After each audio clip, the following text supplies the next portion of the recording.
Bom, pessoal, eu recebi essa pergunta aí que vocês viram sobre a possibilidade de engravidar após cirurgia de endometriose.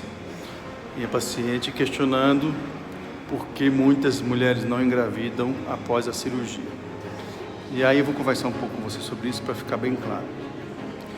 Primeiro, muitas realmente não engravidam e isso se deve a vários fatores.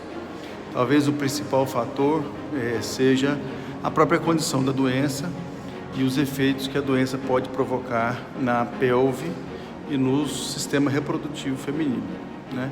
Nós sabemos que a endometriose, ela provoca um processo inflamatório intenso e ela pode provocar alterações na anatomia da pelve, né? E essas alterações, tanto inflamatórias quanto da anatomia, elas podem levar, então, a um quadro de infertilidade.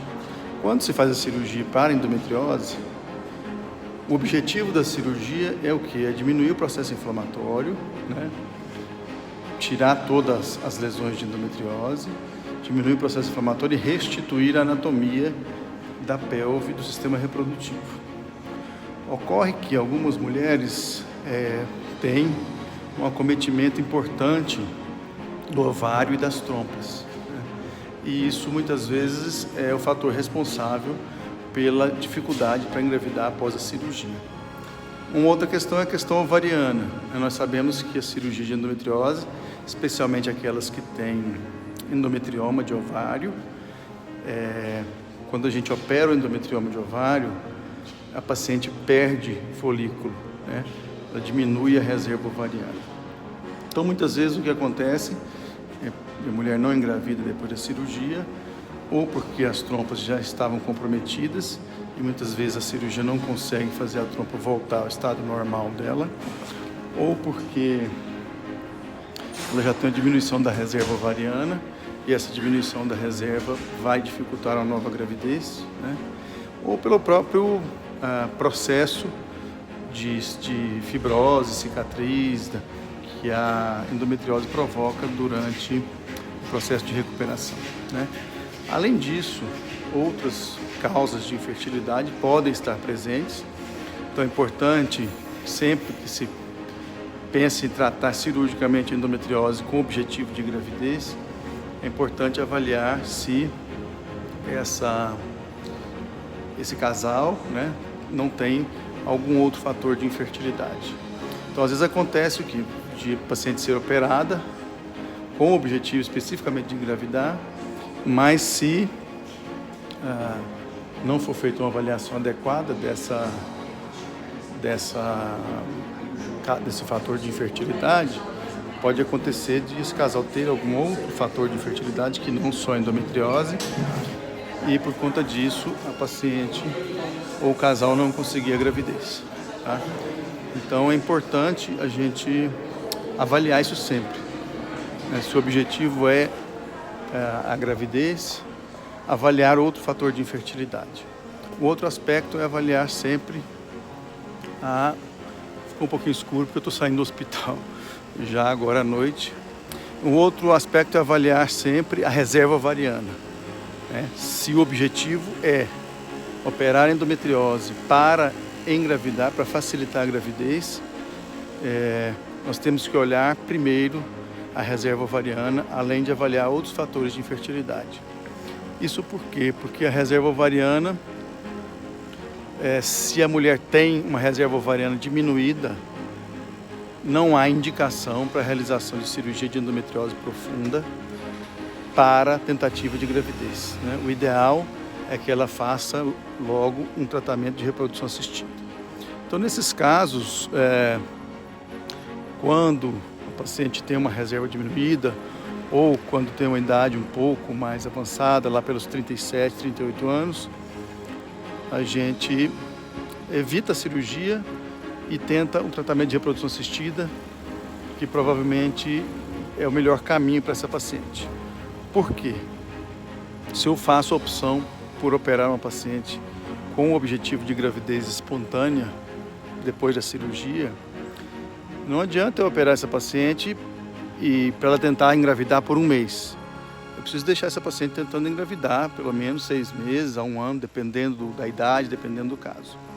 E uma mulher que está com 38 anos, você vai submetê-la à cirurgia até ela se recuperar e tentar engravidar aí por mais 6 meses, 8 meses, 1 ano, ela pode ter um comprometimento maior da reserva ovariana e com isso, se ela não consegue a gravidez natural, ela vai ter que fazer um tratamento de fertilização in vitro já com uma reserva pior. Então é importante ter isso em mente. Muitas vezes as mulheres preferem tentar a cirurgia primeiro, com a possibilidade de gravidez natural, que é o que todo mundo deseja, mas muitas vezes esse não é o melhor caminho, porque a cirurgia pode piorar a reserva ovariana, especialmente se forem operados os ovários, E essa mulher não tem tempo, hábil para ficar tentando uma gravidez natural por conta da diminuição da reserva ovariana. Então, se a reserva diminui e depois, se ela não conseguir engravidar, ela vem tentar uma fertilização já numa idade maior e com uma reserva pior. E aí a própria chance de engravidar através da fertilização in vitro, ela fica bastante diminuída. Então, paciente com baixa reserva, pacientes com idade acima de 37, 38 anos, há uma tendência a não fazer a cirurgia e ir direto para a fertilização. Quando que nós precisamos fazer a cirurgia? Em paciente que tem endometriose e tem 38 anos ou tem uma reserva já um pouco diminuída, quando nós precisamos fazer a cirurgia antes da fertilização. Essa cirurgia deve ser indicada se a paciente tem lesão muito grave, ou seja, que esteja comprometendo muito a saúde e levando a um risco importante para outros órgãos. Então, se ela tem uma obstrução de ureter, se ela tem uma oclusão ou semi-oclusão intestinal, e isso vai, se a cirurgia demorar para ser feita, vai comprometer mais a saúde dessa mulher, ou eventualmente tem que fazer uma cirurgia de urgência, ou retirar um rim, por exemplo, como já ocorreu com algumas pacientes nossas. Então, essa paciente tem indicação de cirurgia. Se ela tem endometrioma acima de 5 ou 6 centímetros, endometrioma de ovário acima de 5 ou 6 centímetros, há indicação de se fazer a cirurgia com o objetivo de facilitar o acesso ao ovário e tentar captar esses óvulos. Isso é questionável, em algumas situações nós fazemos a fertilização, captamos os óvulos, depois nós operamos, tiramos o endometrioma e, se for possível, ela ainda pode fazer um outro estímulo, uma outra captação de óvulo.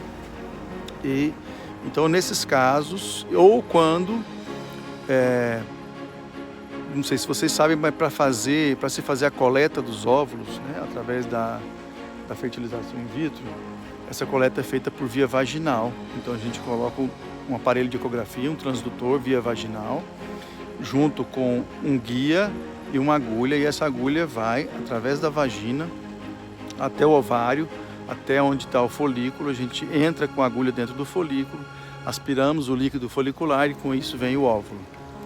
Se a paciente tem endometriose muito intensa, extensa, e que tenha bloqueio do fundo do saco posterior, que é a região que fica entre a vagina ali e o ovário, ou seja, se tem o intestino aderido nessa região entre a vagina e o ovário, às vezes a gente precisa fazer a cirurgia para essa paciente, então se recuperar, tirar esse intestino da frente do lugar onde é feita a captação de óvulo e permitir que isso seja feito. Porque se o intestino está interposto entre a vagina e o ovário, para passar com a agulha ali, para chegar ao ovário, a gente tem que passar com a agulha pelo intestino. E isso não deve ser feito. Então, essa é uma outra situação em que a gente deve operar essa paciente. Então, resumindo, algumas mulheres realmente não engravidam, mas existe um grupo grande de pacientes, especialmente os pacientes mais jovens, que não têm comprometimento de trompa e que não têm comprometimento importante dos ovários. Essas se beneficiam muitas vezes da cirurgia e são as que têm mais chance de gravidez natural. Além disso, é preciso entender que pacientes que já foram operados uma vez para a tentativa de gravidez natural após cirurgia de endometriose, não adianta operar de novo. Se for fazer o tratamento, é fertilização in vitro. Tá bom? Tchau.